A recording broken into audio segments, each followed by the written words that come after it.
Hi friends, this is Alifia and welcome to my YouTube channel where you're going to learn a lot of things about health, fitness, diet, nutrition, exercise, supplements, weight loss, gaining lean muscles and so much more.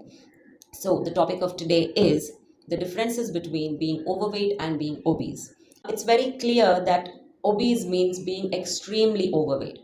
Now, what is the actual difference that happens inside your body by being overweight and by being obese? We're going to learn today. So, the difference number one, this is based on easy calculations. You all know what BMI is. If you don't know, you can easily get your BMI calculated by a lot of different applications available on the internet right now. Now, suppose your BMI is somewhere in between 25 and 30.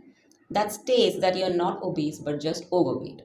But if your BMI is above 30, then it clearly states that you are already in the obesity zone.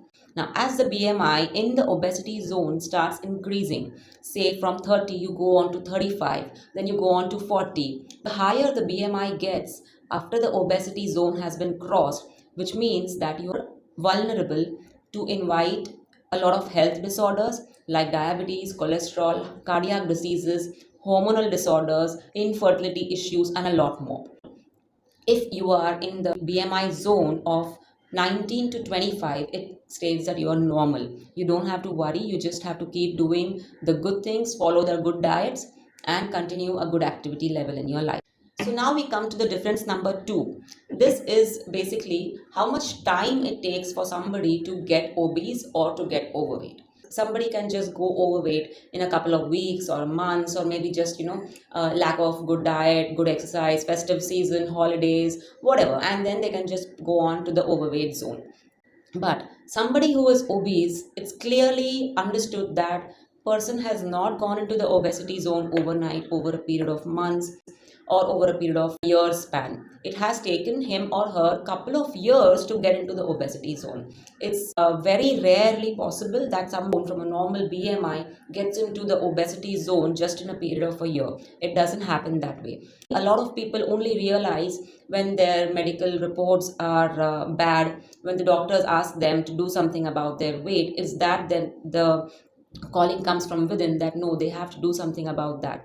That's the reason we say that if you are gaining a couple of pounds or kgs in a particular span, if you were normal weight before and you've started gaining lately, immediately get back on track, start eating the good diets, start following a good workout schedule, get your activity levels checked. If you're very sedentary, start getting exercise and other workouts back on track, and you can be easily in safe zones faster. But if you don't do that, then definitely you're going to go in the obesity zone over a period of years. Now we come to the difference number three. A lot of people are still confused as how much time it's going to take for them to get back into the normal BMI zone. So a lot of people who are above 90 kgs or 100 kgs, they set their goals in such a way that they want to transform their life, their body in just about 90 to 100 days, 3 to 4 months, and it doesn't work that way. Let's understand how much time it takes for a person from overweight or from obesity to come back into the normal life and healthy lifestyle. If you are overweight, it's not going to take you more than a couple of weeks or months to come back into the normal weight zone. If you're just about 10 kgs overweight or 12 kgs overweight, that's not going to take you more than 3 or 4 months to get back on track, to get your body in the normal BMI levels. But if you are obese, which is your BMI is above 30, or your weight could be above 25, 30, 40, 45, 50 kgs above your normal BMI zone, then you cannot set unrealistic goals of getting your weight dropped, coming back in the normal BMI in a couple of months. No. If you are about 40 kgs or 50 kgs overweight, you need to give a good span of about 12 to 16 months is what we calculate, that any obesity can be reversed. That's what we have done to a lot of people who come to us. Even if they are 55 or 60 kgs overweight, 16 months is a good span to completely transform your body. If you're 25 kgs overweight, then it's not more than a year that you will need. Now, let's understand the difference number four. What happens inside the body in both the situations, being overweight and being obese? If you are overweight, thankfully a lot of changes inside your body has not yet happened. They have just begun to happen, which can be easily controlled. If you're just nearing obesity and still not obese, then these changes will have started to happen, but still they are easily in control. They can be controlled easily. If you are obese and if you're obese for a long period, say a person is obese for about 7, 8, 9, 10 years, more than 10 years, more than 15 years, then it's obviously understood that a lot of changes have happened inside the body, and each change has to be addressed carefully. Hormonal changes happen with obese people. A lot of men and women face fertility issues. Women are prone to IBS, PCODs happening inside their body. A lot of people are facing blood pressure and cholesterol. As soon as they go on into the obesity zone, they gain 25, 30 kgs beyond their normal weight. Some people are obese even since childhood. So these people, they have genetic mutations inside their body which needs to be addressed even more carefully. Diabetes, arthritis, these things are very common as your weight starts going up into the obesity zone. The more you are obese for a longer period of time, the more prone you get to lifestyle disorders and the seriousness of lifestyle disorders. If you're obese now, it's not still late. You can immediately start, get on to a good workout, get on to a healthy diet, and start. Give yourself a time of 12 to 16 months to reverse your entire body, lifestyle, and health. If you're overweight, then I think it's immediately the right time to start, and don't wait to get into the obesity zone. Start right away so that it gets easier and you're not into the lifestyle disorders like diabetes, cholesterol. Otherwise, each and every problem has to be carefully addressed along with being obese. So now we come to the difference number 5.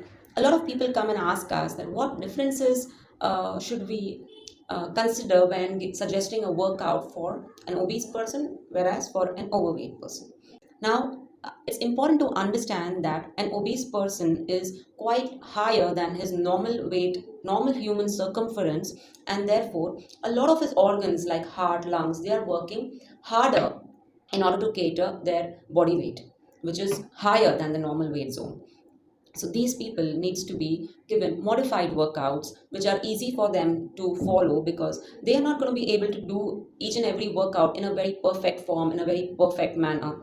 Their own body weight is going to be restricting them to follow certain workouts. So these kind of workouts, for example, push-ups, squats, pull-ups, these things is not going to be are not going to be possible by them to follow in a perfect manner. Therefore, we need to modify these things for them.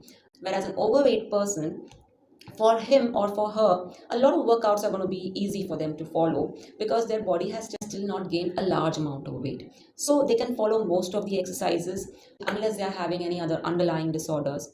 So when we talk about the duration of the workout, what an obese person needs whereas an overweight person needs, I don't think there should be any difference in that. In fact, the workout should be more compatible with their own fitness levels and with their body types.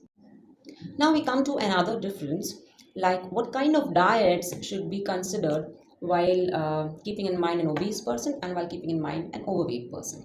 So over here, since an obese person has already developed a lot of metabolic disorders, a lot of hormonal issues, their diets are going to be much different than an overweight person.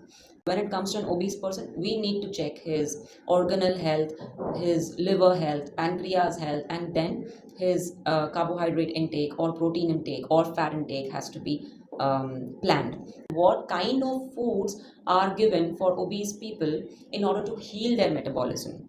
Foods that heal the metabolism and hormones are very important for people who are obese as well as people who are overweight.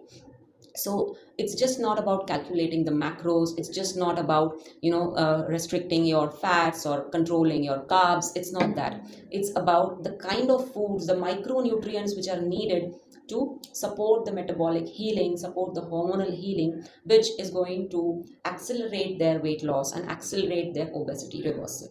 I'd like to request each and every one who is either overweight or obese to go and read our book, Unobese Yourself, which is going to clear all the myths in your mind about what weight loss is, how weight loss is to be done, and what is not supposed to be done when you're on a weight loss plan. It's not going to take you more than a week or so to complete this book. It has very short chapters. It has real life stories that's going to make you understand things better, understand the concepts better. And once you complete this book, we are sure that it's going to change your mindset, it's going to change your life, and automatically you will start applying those rules in your daily life, which will create a massive impact on your weight loss. Thank you for watching. Please like and subscribe. Also share if you want to spread the awareness on health. Thank you. Namaste.